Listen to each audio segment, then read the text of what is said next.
बीते दिनों supreme court से एक सुप्रीम फैसला जो है वो आया था, वो जेटेट और सीटेट से संबंधित मामले में आया था और अब नियुक्ति का रास्ता कहीं ना कहीं साफ होता हुआ दिख रहा था।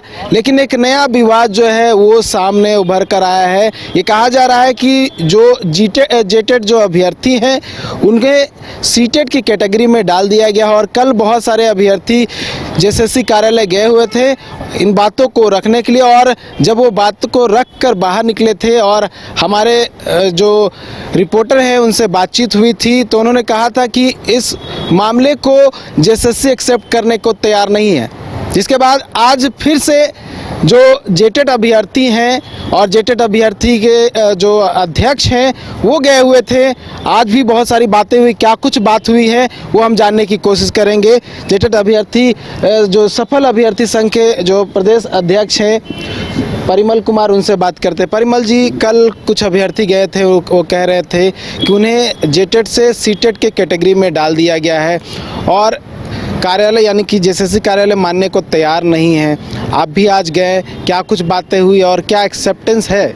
नहीं, देखिए, बिल्कुल बहुत जो 6 to 8 पास अभ्यर्थी है, खास करके वैसे छात्र जो कक्षा 6 से 8 के लिए अपने आवेदन किए थे, उन्होंने प्रथम बार जब उन्होंने आवेदन किया था तो उस समय तो जेटेट उन्होंने चयन किया और जब उस समय क्या हुआ था, सब्जेक्ट जो है 5 सब्जेक्ट था चयन करने के लिए कैटेगरी वाइज। तो जब वो 5 सब्जेक्ट में से कोई 3 सब्जेक्ट उनको लेना था, उस समय जब प्रथम बार वो लोग फॉर्म भर रहे थे उस समय ये ऑप्शन नहीं था चूज करने का।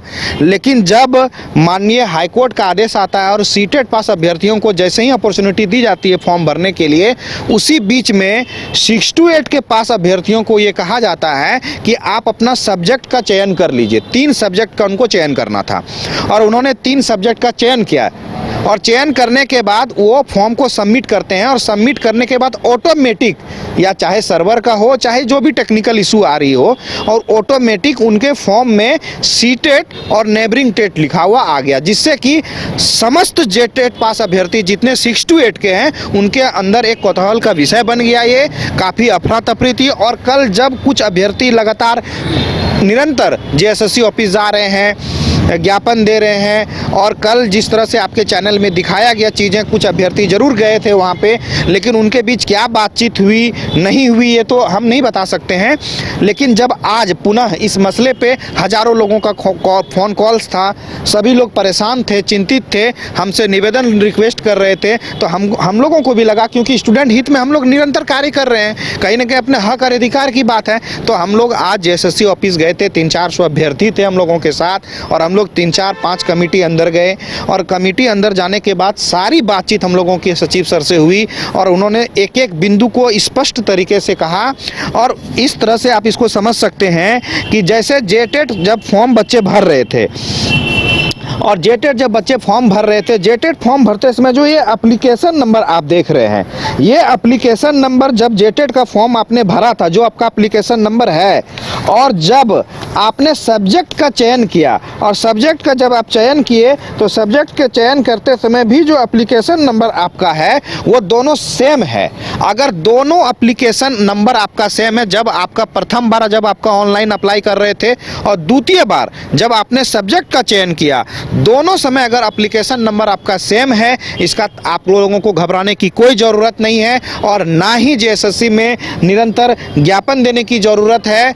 आप अस्वस्थ रहें, ये इस समस्या को एड्रेस कर लिया गया है। उसके बाद हमारे कहने के बाद टेक्निकल सेल को बुलाया गया, वहाँ पे टेक्निकल सेल की टीम भी आई और उन लोगों के साथ हम लोगों की करीबन 1 घंटा हम लोगों की बातचीत हुई और उस बातचीत में निष्कर्ष निकला कि ये सॉल्यूशन हो चुका है और उन्होंने ही बताया कि ये एप्लीकेशन नंबर सेम है, इसलिए कहीं कोई कन्फ्यूजन की बात नहीं है इसमें। और इस तरह के मामलों के लिए अभ्यर्थियों को दर की ठोकरें नहीं खानी पड़ेगी, ना ही कोर्ट जाने का ज़रूरत है, जिस तरह से कल का एक विषय बन गया था और कई लोग इसका फ़ायदा उठाना चाह रहे थे।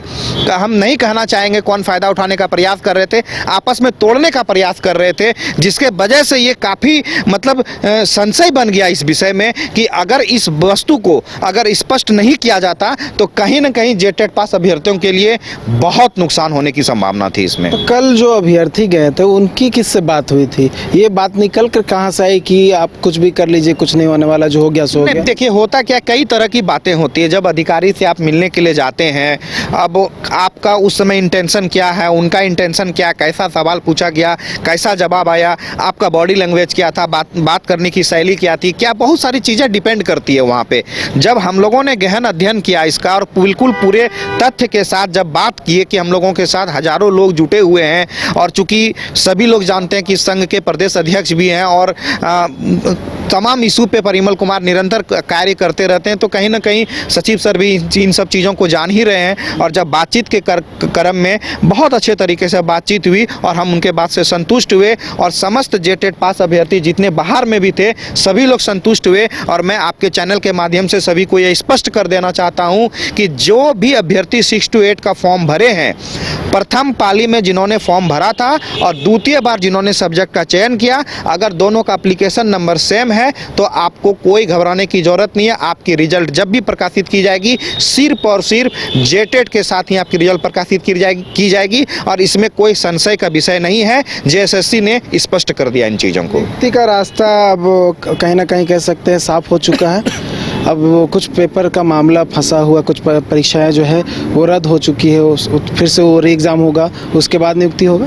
हाँ देखिए, कहीं ना अब जेएसएससी के माध्यम से निरंतर हम लोग कहीं ना कहीं सुन रहे थे कि ऑर्डर कॉपी नहीं मिला है, तो हम लोगों ने जो लीगल तरीके से आज रिप्रेजेंटेशन है विथ ऑर्डर कॉपी जो हम लोगों को सबमिट करना चाहिए था वो हम लोगों ने आज सबमिट कर दिया लगभग 2 बजे के आसपास। और संभवतः अभी मुझे सूचना आ रही है जिस तरह से कि अभी जेएसएससी के पोर्टल पर नोटिस भी आ गया, ऑर्डर कॉपी अपलोड भी कर दिया गया जेएसएससी के ऑफिस में और नोटिस भी डाल दी गई। इसलिए अब कोई संशय बचा नहीं है और इसमें यही बातचीत चल के आ रही है सामने से कि निरंतर जो उसमें सवाल किए जा रहे थे कि जब कमेटी बैठती है उसमें कोई भी चीज़ का जजमेंट आता है, जजमेंट को स्टडी करने के लिए जो विभागीय प्रोसेस होती है वो विभागीय प्रोसेस की जा रही है। बहुत जल्द इसका परिणाम देखने को मिलेगा। बात किससे हुई इसको लेकर? सचिव सर से बात हुई थी। क्या बोले कब तक हो जाएगा? देखिए, उन्होंने इस एग्जैक्ट डेट और टाइम तो उन्होंने नहीं कहा, लेकिन उन्होंने ये आश्वस्त किया हम लोगों को कि ये सारी विभाग के एड्रेस में है। आप जो लीगली जो प्रोसेस था हमने आज ऑर्डर कॉपी सबमिट किया विथ रिप्रेजेंटेशन और उसके बाद सर ने कहा है कि बहुत जल्द इस पर लीगल जो टीम है काम कर रही है, देख रही है और बहुत जल्द इसका रिजल्ट परिणाम आपको देखने को मिलेगा। और कौन कौन से विषयों को लेकर बात हुई? देखिए, उसमें और बहुत 2-3 मूल विषय ये था कि बहुत सारे बच्चे ऐसे थे ना कि मतलब कि जेटेट पास थे और वो अपेयरिंग में थे संभवतः, या उनका कुछ भी हो, चाहे वो मार्क्स उनका कम आ रहा हो उस समय जेटेट में। इसको लेके जब हाईकोर्ट माननीय हाईकोर्ट का जब आदेश आया और हाईकोर्ट का आदेश आने के बाद क्या जब पोर्टल खोला गया तो कुछ बच्चे ऐसे थे कि जिन्होंने क्या किया कि सीटेट को फॉर्म डाल दिया और वो जेटेट का जो फॉर्म प्रथम पाली में उन्होंने डाला था वो रिजेक्ट हो गया उनका, क्योंकि उस सीटेट से एग्ज़ाम दे दिया। अब तो हाईकोर्ट का ऐसा आदेश आ गया। इस विषय वस्तु पे बात है, इस पर कोई ठोस मुझे जवाब मिला नहीं, लेकिन उम्मीद है कि इस पर भी हम लोग कुछ ना कुछ सॉल्यूशन निकालेंगे। और तीसरी जो बात है, जो अंतिम में बहुत सारे ऐसे बच्चे थे जो प्रथम टाइम में फॉर्म नहीं भर पाए थे और उसके बाद वो द्वितीय और तृतीय टाइम जब ओपन किया गया लिंक को उस समय फॉर्म भरे थे और वो जेटेट के थ्रू फॉर्म भरे थे। तो कहीं सुप्रीम कोर्ट के जजमेंट से ये डरे हुए थे, उनके अंदर एक आशंका थी कि कहीं ऐसा ना हो कि उस डेट के बाद जितना भी ऑनलाइन किया गया है उस सभी को समाप्त कर दिया जाएगा। बिल्कुल ऐसा नहीं होगा, जहाँ तक हम कह पा रहे हैं, जहाँ तक हम समझ पा रहे हैं। हर एक बिंदु पे तो स्पष्ट तरीके से जवाब नहीं मिली। प्रथम बिंदु जो हम लोगों का डिस्कस हुआ था उस पर तो स्पष्ट जवाब मिली, लेकिन इन 2 बिंदुओं पे बोले विचार चल रही है टेक्निकल के साथ। जैसा भी होगा बहुत जल्द हम लोगों को अपडेट की जाएगी, तो फिर हम आप लोगों के चैनल के माध्यम से समस्त जेटेट पास अभ्यर्थियों को दूर हो गया, बिल्कुल दूर हो गया। और सबसे बड़ी बात है, सभी जेटेट पास अभ्यर्थियों से मेरी यही अपील है, कृपया किसी के बहकावे में ना आए, कृपया हर छोटी छोटी चीज़ के लिए न्यायालय नहीं जाएं, नहीं तो खुद अपने पैर पे आप कुल्हाड़ी मारेंगे। इसलिए कुल्हाड़ी मारेंगे कि अगर आप किसी मसले के लिए न्यायालय चले गए और मान लीजिए आपके विपरीत डिसीजन आ गया तो गवर्नमेंट भी आपके साथ खड़ी नहीं रह पाएगी, ना ही आयोग खड़ी रह पाएगी। किसी भी हाईकोर्ट के जजमेंट के अगेंस्ट ना गवर्नमेंट खड़ी होगी ना आयोग खड़ी होगी। इसलिए बिना किसी जानकारी के, बिना किसी जानकार व्यक्ति से मिले अगर आपको किसी प्रकार की समस्या है तो हम लोगों तक संपर्क करें। हमारे YouTube चैनल से लेके आप टेलीग्राम ग्रुप से लेके किसी भी तरह से हम लोगों से जुड़ सकते हैं विभिन्न पोर्टल के माध्यम से। और जुड़ने के बाद आपकी जो भी समस्या है हमारे संघ में रखें, आपकी समस्त समस्या का निदान निकाला जाएगा। आप लोगों को इधर उधर भटकने की कोई ज़रूरत नहीं है, किसी के बहकावे में ना आए। आप लोग जेटेट पास किए हैं, आपके अंदर सारी योग्यता है, आप लोग स्पष्ट रहें। सुप्रीम कोर्ट का आदेशानुसार हम लोगों की नियुक्ति होगी और जो भी छोटी मोटी समस्या है उसको हम सभी लोग मिलके सॉर्ट आउट कर लेंगे। इसका हम आप लोगों को आश्वासन देते हैं और विश्वास दिलाते हैं निश्चित ही इसको करने में हम लोग सफल साबित होंगे। तो जो भी कन्फ्यूज़न था, कल कन्फ्यूज़न ये निकल कर सामने आया था, लेकिन आज इन्होंने फिर से मुलाकात की है जेएसएससी के सचिव से और इन्हें कहीं ना कहीं जो आश्वासन है वो मिल चुका है कि जो भी इनकी प्रॉब्लम है वो प्रॉब्लम को सॉल्व किया जाएगा, जो भी टेक्निकल इश्यूज़ है उसे रिजॉल्व किया जाएगा। आज इनकी बात हो चुकी है, तो संभवतः जो भी अभ्यर्थी कल गए थे जेएसएससी कार्यालय और उनकी मुलाकात हुई थी, अब उन्हें डरने की ज़रूरत नहीं है क्योंकि उनकी बात जो है वो रखा गया है। बस उन्हें इंतज़ार करना होगा मेरिट लिस्ट आने का, यानी कि जो रिजल्ट है उसके आने का इंतजार करना होगा और उसके बाद देखने वाली बात होगी कि क्या कुछ होता है। न्यूज़ बाइस्कोप के लिए कैमरा पर्सन गौरव के साथ Neeraj Kumar, Ranchi.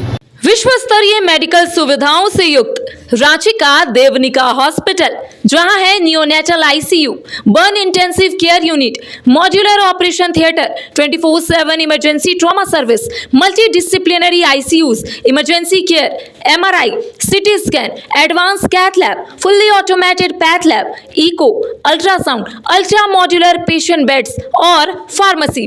देवनिका hospital and research centre, किफायती दर पर विश्व स्तरीय इलाज, एंसिलरी चौक, टूपुदाना इंडस्ट्रियल एरिया, रांची। 5 राज्य, 61 शहर, 150 प्रोजेक्ट और एक वास्तु विहार। नई सोच, नया घर, बनाए रखिए अपना प्यार, सेवा में है वास्तु विहार।